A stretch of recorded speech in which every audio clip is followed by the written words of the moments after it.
In this episode, we sit down with director and producer Kyra Knox, along with colorist Sam Meneses. Kyra and Sam look back on the making of the feature-length documentary Bad Things Happen in Philadelphia. During their conversation, they discuss tackling imposter syndrome, the importance of tending to your mental health as a filmmaker, and how their identities inform their work. Hey, Sam. Hey, how's it going? You know, we're here. I'm Kyra Knox, and I'm a director and producer. I'm Sam Meneses, and I'm a colorist. Let's talk about how we met. I was working in the editing floor, and in my mind, for some reason, I thought I couldn't couldn't basically have a conversation with the producers or directors. That is crazy. I thought you guys were high up there, and I know nothing. Right, but I didn't know nothing either. So I thought I had to just stay in my place and just just be with the editors, and my manager, I just had to talk to her for advice, and then that was pretty much it. So I only saw you come down every once in a while. I saw you in the lunchroom, but I didn't speak to you. We didn't speak. Right. I would come down there loud, as per usual, talking smack, and you would laugh, but you never would say hi. No, I was just in the moment. I was I just got to work and just work hard to get where I'm at, and then I'll be good. So I wasn't in it to I don't know. But it's funny too, because I talked to one of the producers, the production managers, and I was like, hey, I want to be on set. She put me on one set, and then the pandemic happened. Had to stop working and everything like that. But that one time being on production for one shoot, you called me and hey, you want to come with me and do this job? And I think it just started from there. We just kept talking, and we're here now. I couldn't see myself not being your friend. If we took all of this away, all the cameras, all the videos, and everything like that, you would still be my friend for life. Yeah, and that's what I love. We deal with a lot of so many traumatic experiences, and that's also has come into play with the imposter syndrome too. You having imposter syndrome, thinking that you're not the greatest producer, director. Me having the imposter syndrome, I don't know what the hell I'm doing. I just think that I'm not good enough. And so, but we lean into each other, we call each other, when we're feeling this way. And that's what I love about our relationship too. Especially just me being a queer Hispanic woman, I don't see that many of me out in our film industry. There has been points where I have met a couple here and there. And even in my place of work too, I don't see that many of me. I probably know one other person that is also queer. But you made a safe space for me when I first met you, when being on set and everything like that. That's what you created in your production. And even when we did our Pride piece as well, too, I didn't know what I was doing. I leaned on you, and you also leaned on me. I don't want to make a Pride piece because I am not queer. Mm-hmm. And so you asked me to be a co-director with you. Mm-hmm. And of course, I said, hell yeah. So I was why not? I didn't know anything. I didn't know how to direct. I didn't know how to, even ask questions, too. So, it was a teaching moment for me. So we've been talking about this Pride piece that, we did a few years ago. Can you talk more about it and where the idea came about? At the time, we were working together, and it was something that I wanted to do for Pride Month. I didn't really see a lot of, traction in the company's social media. I didn't see anything regarding with Pride. And so since I was the only one in the company that represented the LGBT community, I wanted to do something to also showcase this company also supports equality. So that's why I came up with the piece. It's called Proud to Be. And just recognizing that you are coming from this community, you should be also proud of who you are, where you are today, but also reflect on what happened as far as coming out too, because not every coming out story is going to be the same. But I knew I would be okay because I leaned on you and you leaned on me, And talking about leaning on and, pushing people. Mm-hmm. Let's talk about how I pushed you to become a colorist.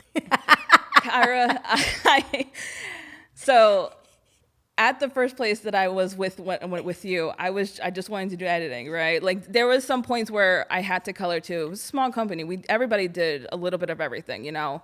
And so I had like a little bit of knowledge, and I ended up going to corporate videos, coloring for that. And like, you even pushed me and like, hey, you could do this. You got this. I'm like, sure. I was just coloring in Final Cut Pro. So I was like, yeah, I can do it. And I'm now looking back now at those videos, I'm like, dang, I could have done a better job. No, but I'm so proud of you, because you could have easily said, no, I don't know how to do this. You know, Kyra, get out of my face. But instead, like, you pushed through, and now you're coloring these huge pieces, like major commercial pieces, stuff that is now on like Showtime, you know? Yeah. Like, you should be so proud of yourself and this journey that you went through. But I wouldn't have been here if it wasn't for you. That's the thing. Don't make me cry on camera. And it's not only me, you inspire people. That's the thing. You motivate people. And that's what I love about your energy and where you're coming from too. Like, you think you might not know know how to be a producer or director, but like, you work hard. You work your butt off to get where you're at, even to this day. Like, that's inspiring in itself. Like, I know, like, growing up, I didn't really have that much of role models. My dad always told me, like, just work hard, just because, like, coming from a Hispanic community, like, we had to work hard to get what we wanted. So I didn't really have, like, someone to look up to. To this day, you still, when the first time I met you, Kyra, like, I look up to you. I'm not gonna lie. I do. I didn't know that.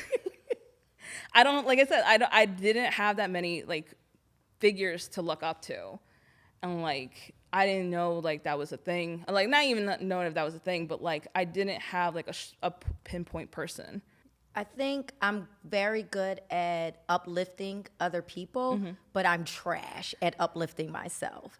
You know, because my thing is, and this is coming from someone, I didn't go to film school, right? So, and I decided to chase my dreams at 34. So now I'm working with all these people that been in the business for years and years and years, or they've been to these prestigious film schools, or they're doing X, Y, and Z.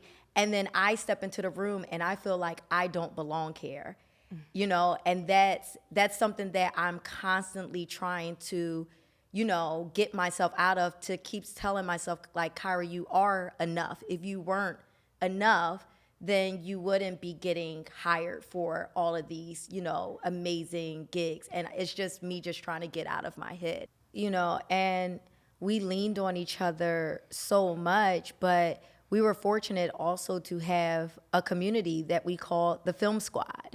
You know, like, anytime that we had an idea for a passion project, whether it was I Am My Ancestors' Wildest Dreams, or, you know, the Pride video, or the Time Thief, you know. For example, like, my relationship with Ray Ermel, like, I knew that I need a cam op. I don't have no money, but me and Ray, we cool, we close, that I can call him at any time and say, I have this idea, do you mind helping me out? You know, just like with you, like, you can call any one of your friends, like your old colorist, you know, your mentor helped us out with some things. Yeah. And it's that community that, like, just helps us, because, you know, him being Hispanic also, but it's amazing to see, like, our film community, our film squad, is able to help each other, you know, and that's what is so great, being on these sets with everybody. Yeah. Talk about sets. Bad things happen in Philadelphia. Yeah. I mean, man, like, Sam. Remember, remember when I first talked to you about this idea? The following is an excerpt from the trailer, Bad Things Happen in Philadelphia. Hearing my mom screaming at the top of her lungs, I knew something was wrong, because I had never heard that scream before. Shots fired! Shots fired! There's bad things happen in Philadelphia. Bad things. Yeah. Seems so long ago, right? It does seem so long ago. What is it, like, 2.5 years at this point? Yeah. 2.5 years ago. So like I'm with you, ride or die. Like that's the thing. You know me. Like I'm loyal. But how did you get the idea? Like when did it first start? So Bad Things Happen in Philadelphia is a project that is so dear to my heart because it features my cousin Gary that has the nonprofit Shoot Basketball's Not People. And he utilizes his gift of basketball, to keep these kids off the streets, away from the gun violence. And when we were working on a project that he was involved in, a separate project back in 2019, I remember listening to his story and the kids' stories that are now featured in the film. Mm-hmm. And when the piece was finished, I just didn't feel like it gave enough justice. And I said to myself, one day I'm going to do this story the way that I want to do it, But then that imposter syndrome is snuck in, and I just kept on saying, no, I'm not ready, I'm not ready, I'm not ready.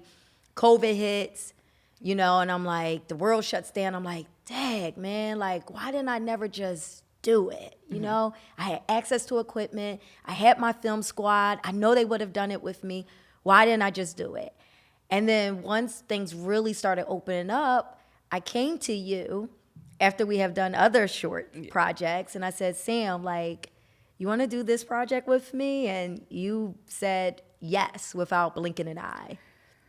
It's that loyalty. I mean, it's the community and the way we lean on each other. Like I believed in you, and I believed in this because it is a problem in our city. Like the gun violence, it's anywhere that it can happen. So when you brought this story to me, I was like, we gotta do it. Like, yeah, I was there with you on set and everything. And what also like inspired me like just to be involved in it too, because like you're always looking out for the underdogs in our community. And I was like, I want to be a part of this. Like, why can't I, like someone who looks like me should be on set just as much as a Black person should be on set too. Mm-hmm. And yeah, it was a lot. It was. We ain't had no money. I know, and I still said yes. I'm like, I'm here with you. Yeah. We did side projects too. That I was just willing to just jump in. You even asked me for like certain things too regarding with like film festivals. Like, hey, can you put this logo on? I'm like, yeah. It doesn't take me that long. I'll do it. Yeah. It's like I'll pay you. I'm like, no. It's just a second. Like it brings us back to our community. Yeah. Because it's like just like Ray, Hector, Jack, Jalen, we all started this together, and there was no money, there was no funding at that time, but we wanted to make something special. Right. And then I remember after a few days, I said, oh man, we should turn this into a feature. Like this should be a feature. And so we edited together a sizzle, and I remember I sent the sizzle before I posted it out for the world to see. I sent the sizzle to my film sister, Edith, and she said, Kyra, you can't do crowdsourcing for this. Next thing I know, I have this man called Mark Mims calling me and asking me to be on a Zoom with him. So I'm like, well, my film sister, she's vouching for him. Okay. So I jump on a call with Mark, and Mark says, I know you don't know me, but please don't do crowdsourcing. I will get you the money. And I'm like, okay. So I took another leap of faith, right? Yeah. And Mark, he took $20,000 out of his own pocket, out of his own savings to give me money. He's like, I only got $20,000. And I said, I can make that work. And one of my proudest moments was being able to pay my friends something. I couldn't pay them their worth, but because of all of these relationships that I built, and because they believed in what I was doing, that they worked for like half prices, I remember that, like Joe Grosso, like he was willing to give his whole equipment just to be a part of it. Yeah. And he was. I love Joe. Like he is amazing. And even like Dan Abel, Alex Yacker did my sound mixing. I know, like even for pennies. Just it's the community that just like they believe in the story and they want to be a part of this, and it's just amazing to see that like everybody just wanted to be a part of it. Like Jalen wanted to, he was doing our BTS videos. Yeah. Like For nothing. for nothing. Like Yeah. this kid, like he just wanted to like build up his skill too. Yeah. So that's what like just being a part of this process just from the very beginning, like to see it grow to what it is now. It's very like a proudest moment sort of feel. Yeah. Like we're doing our festival run now, like, and I'm just thinking back, like all the struggles that we went through, All the crying. that we went through, all the phone calls, like what am I thinking? Like that's what you were doing. Like you were calling me, like what am I thinking doing this film? Because I'm like, who am I to do a feature film? Like in my mind, I would constantly say, I'm not good enough. Why am I doing a feature film? Like who the hell is Kyra Knox? Like I'm just starting out, Right. and I'm trying to do this big film. Like now Allen Iverson is attached to it, and I'm like, people are watching me, and people are expecting this amazing movie, and I'm like, we only have this tiny budget, and then I'm crying to you on the phone, and you know, when people look at the credits, they'll see the same names listed over and over again because we all did like 5-6 jobs. Yeah. And the thing is that not only was I directing it, I was producing it. Right. So when I can take my mind off the creative, then I got to go into the logistics.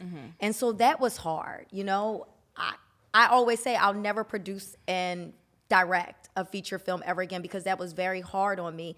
And then you're also, you know, listening to these stories, and then you have to go into the editing process and hear their stories again. Yeah. And then I always say to myself, you know, during this process, and I'm listening to mothers losing their children, and David King, who lost 5 of his friends in 1 year alone to gun violence. And I'm like, oh my God, I really should have went to therapy during this because it really affected my mental health. So what did you do regarding with all, because it was a lot. You were with the editor for at least like hours and hours. So what did you do to like help with your mentality? Man, honestly, I didn't take care of myself. I did not take care of my mental health during that time. You know, I felt so much pressure because I was like, my friends, they're dependent on me. Oh man, now I'm starting to tear up. My friends depended on me. Like, you know, they sacrificed their time and didn't get paid, or they only got paid half prices to do this with me. You know, I got, you know, the mothers. Sorry. Oh, God, I'm tearing up. No, I'm okay. I got the mothers that opened up their lives to me, and these kids that opened up, my own cousin, you know, and I just felt so much pressure to, like, pull this off. And, like, there were times where I wouldn't even call you because I know that you were under a lot of pressure, too, trying to help me pull this off. And I didn't want to lay that burden on you. So I didn't take care of myself the way that I should have. There were times that I would be at the computer until like 2-3 o'clock in the morning, and my husband is like dragging me away, or he's bringing me something. He'd be like, bring me like yogurt with granola. He's like, Kyra, you have to eat something. And I just drown it because while I'm doing this big feature film, I'm also working for a demanding production company, traveling all over the country. You know, remember one time I was producing in a farm, you know? Yes, I do remember that. Like there was the times where like it'd be like within a week you'd be traveling to 3 different cities and also being on the phone for like 2 different countries. Like I remember those times. Yeah. So when we get to now premiering Bad Things Happen in Philadelphia at the American Black Film Festival, which was my dream festival, I was overwhelmed with emotions, and I cried. I cried that night because I just felt all of that pressure just melt away. Yeah. You know, when we talk about this journey of Bad Things Happen in Philadelphia, it wasn't like I just picked up a camera and I started, you know? I gained the trust of, you know, not only my cousin, because we're cousins, but you don't trust all your family, right? So I had to gain my cousin's trust because my cousin was, you know, going to talk about his whole journey, you know, and things that he went through, especially because he lost his grandfather too when my papa passed away, you know. And also, gaining the trust of those teens, because, I didn't want to force them into anything that they didn't want to do. And I actually had conversations with them first. Before talking to them, I got to know them more and more.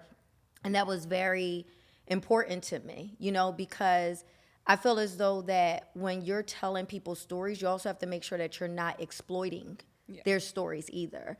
And I wanted to make sure that they knew that if they went back the next day and said, oh man, I don't want that, in the film anymore, I wanted to make sure that they knew that I would take it out. And it actually did happen to me when we filmed at Mothers in Charge. And then I'm dealing with the editing process, and my mental health is crumbling, and I'm crying, I'm not eating, I'm not sleeping. I'm also on a demanding, commercial job, traveling all over the country.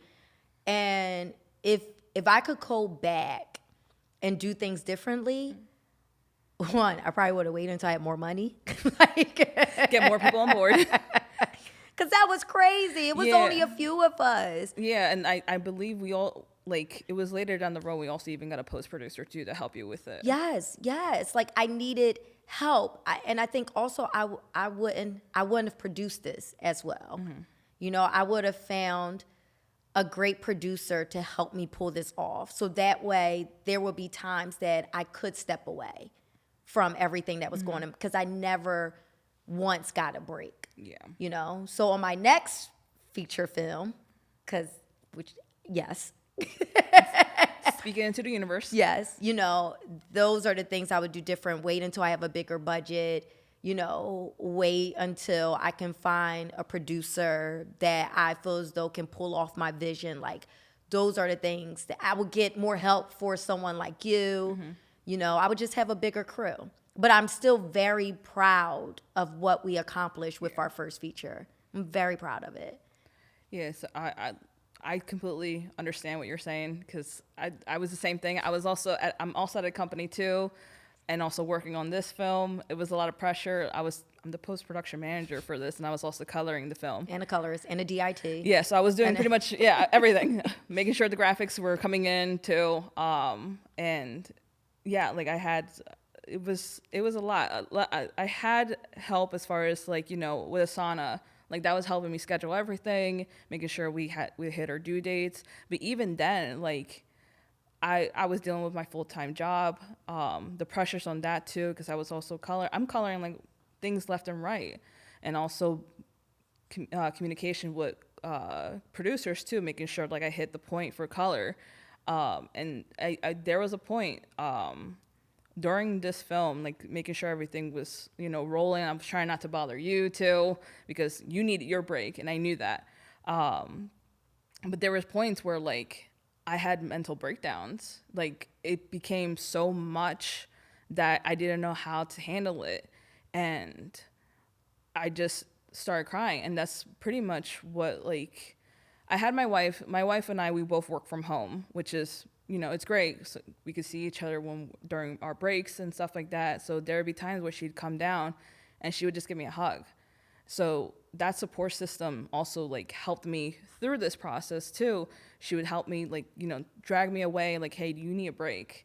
But in my mentality, I like to work hard. I love doing things, essentially. I'm good with my hands, and I needed to do something.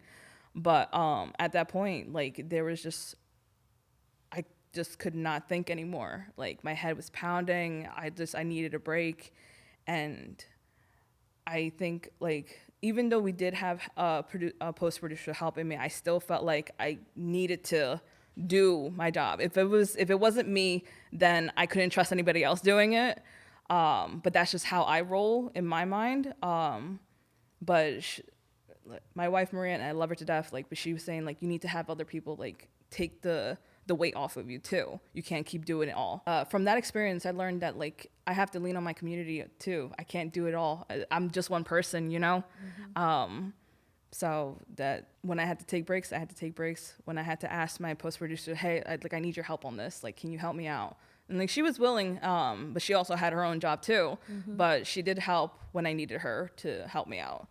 So how did it feel once we got that standing ovation at the Kyra- American Black Film Festival? I've seen it so many times on my computer screen. We saw on your TV too, when we had our own little private premiere. But sitting in that theater, Kyra, like, that was no other experience that I ever felt before. Like, people were standing up, applauding and everything like that. Like, that was a very special moment for me, because I was like, I didn't think I would get here, like, just premiering something that we worked so hard on. Like, I was crying. I was like trying not to hyperventilate either. Like, I feel myself already, like the tears are coming up. But that was a proud moment for us, and a proud moment for me. I didn't think I could do that, you know? So a Hispanic queer person, I didn't think I could be on set, work to this point, to have something on the big screen like that, you know? And now we have other festivals that you're going to. Unfortunately, I'm not going to, because traveling, just gonna take a break from. So you talk about, you know, being queer and being in this space, you know, talk to me more about how you've dealt with that. So no queer person's gonna have a great story when they first start it. I mean, it's, I don't know how to explain it. It's hard because like I said, I don't see a lot of us in the film community. I'll see like a sprinkle every now and then. And I feel like that should be a little bit, I know it's hard. It's hard to put yourself out there, even for myself. I mean, you know, it was hard for me to put myself out there. I'm quiet. I don't want to like mention like anything about me. But I feel like you should push yourself, like, to be even if you're just on set for just like a little bit, helping out. That's how I was in when I first started, like just before I met you. I told myself, like, there's not many of us. You need to change that. I remember when you went through an experience and I was the only person outraged when, you know, we were in a toxic environment. That's right. And someone beeped the horn. You had on one of your pride shirts and they gave you a middle finger. You came back and you were shaken up, and everyone thought that I was overreacting because I was outraged for you. Right. And that's when I knew it was time for us to move on. That's right. I do remember that. That was not something. I know there's a lot of like, there's here and there as far as like with backlash with our community and stuff like that. But like, I didn't experience firsthand until that moment, and I didn't know how to process it because it's not something that I don't have that many, like, you know, LGBT friends. Like, I only have like a little bit here and there, but it's not a communication that I have with them because I know they're not in the film industry. They're not going to understand either. So that's when I leaned on to you. Like, not really, I didn't know how to process it. Mm-hmm. And you helped me out to recognize that this wasn't right. And it comes to the point, I think, was that around the time we were doing our Pride piece? It was around the same time we were doing our Pride piece. Okay. Yeah, so there was a lot of understanding in my own community as far as how to like express my feelings with this whole incident that happened. And that just made me like, it turned a switch, I guess, that I need to like help other people in my own community, like to just come out, even if it's the youth too. In the past May, this past May, I actually was with a group of young kids. Someone reached out to me to, you know, they don't know how to be a colorist. We don't know any colorists, so can you come out? And just teaching them.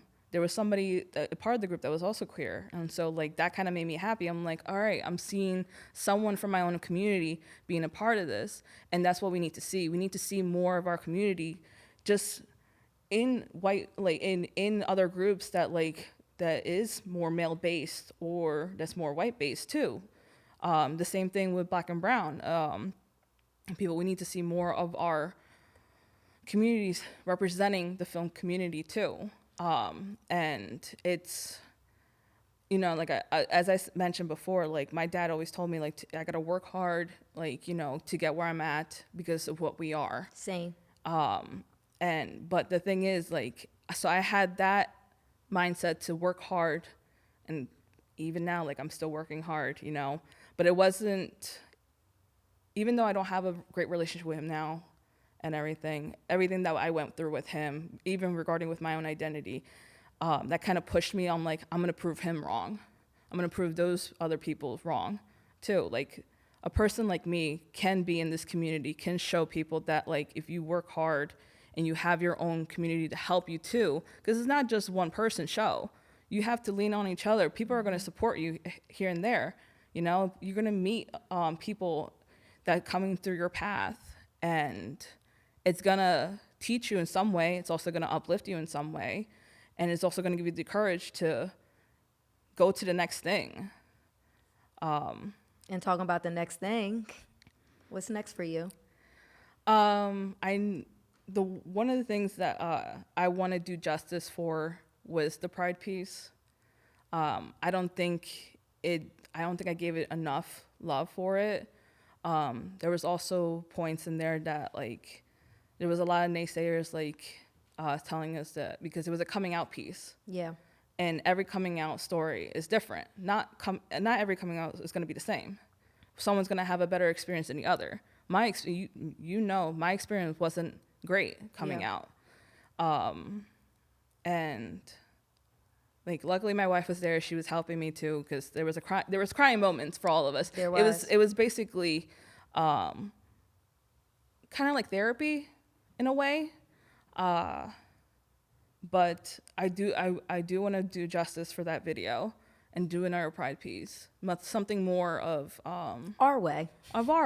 Yeah. And I mean, I'm still doing my own thing as far as, like, color work. People contacting me, and it's crazy that people contact me now, but It's not crazy. You're talented.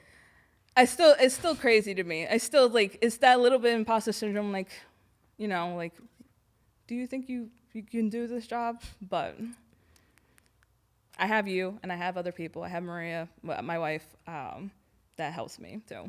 Yeah. So speaking about what I'm doing, what are you up to? Oh man, there's things that's going on that I wish I could announce now, but I can't yet. But there are some extremely exciting things that are going to be coming out soon with regard to what's next for me. What I can say is that I am going to be producing, not directing. I will be producing my first feature narrative called Southside Girls that's going to be based in Milwaukee and Chicago. So I'm excited about that. The industry has been terribly slow right now. So I'm freelancing again, but we talk about community, right? And I'm fortunate that I have built up so many amazing relationships, not only here in Philadelphia, but throughout the country now, because I filmed everywhere. That I've been fortunate that, companies have been reaching out to me for freelance work. So I haven't been feeling the brunt of what's been going on in our industry as bad, And that's about it. I'm just excited to keep moving this train along with you. I mean, when we think about where we were 5 years ago to now, it's just like, imagine where we're going to be at in another 5 years, Sam. I feel like every year we keep what's that word? Raising the bar. We keep raising the bar, yeah. So, yeah, and that's it for now. So let's go into some martini shot questions. Current obsession, film, TV, music, or food, whatever, right now.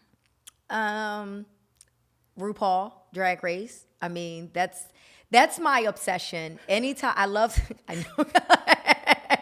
it's true. Like I look forward to every Friday when the week is over. I could take my producer hat off and I can pour myself a glass of champs and watch my drag queens on RuPaul's Drag Race. Being as, like, a person of the LGBT community, I've never seen RuPaul Drag Race. Yeah, I know. I'm not. Listen. What? Like, I feel like I should be out of the community because I I'm need not to watching. take you to a drag show. Yeah, you do. For me, oh my God, right now I've been on like a binge kick with different shows and different different movies too. I actually just recently watched Avatar: Way of the Water. So I just been a little bit here and there. I don't really like. I guess as far as obsession wise, like my brother has been getting me on this anime kick. So I just been watching different anime shows. Recently I just finished watching like a show called Demon Slayer. So it's okay. I know you don't know that. But that's just me. As far as like obsession wise, video games are my obsession. That's like my therapy too. Like in all this, after a long day of work, I just need to like, you know my setup. My setup, I have my. It's very intense. It is intense. My computer, I have That my you built yourself. Yeah, I built my own computer. Like I said, I'm great with my hands. And I have my own game room right behind my computer desk. So as soon as I'm done work or during breaks, I'm kicking it on the PlayStation or my Xbox and just, having a go with that. So, yeah. Next question. Okay. What TV or film character resonates with you the most? Oh, man. That's a hard one. Character. Oh, Ron Weasley from Harry Potter. That. Wait,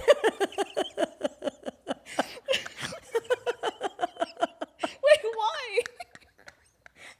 Because I'm a hot mess, but I'm courageous too. Ron Weasley is a hot mess. He didn't believe in himself, he didn't think he was brave. And through each series, you saw him gain more and more confidence. He became, courageous, and he stopped living under Harry Potter's shadow. And so in my mind, that's me, a hot mess that's just trying to Okay. You wasn't expecting that, was I you? was not expecting that, actually. Wow. This is hard because I don't really like. What about game character? Oh man, any of the female protagonists in games, because you don't see them a lot.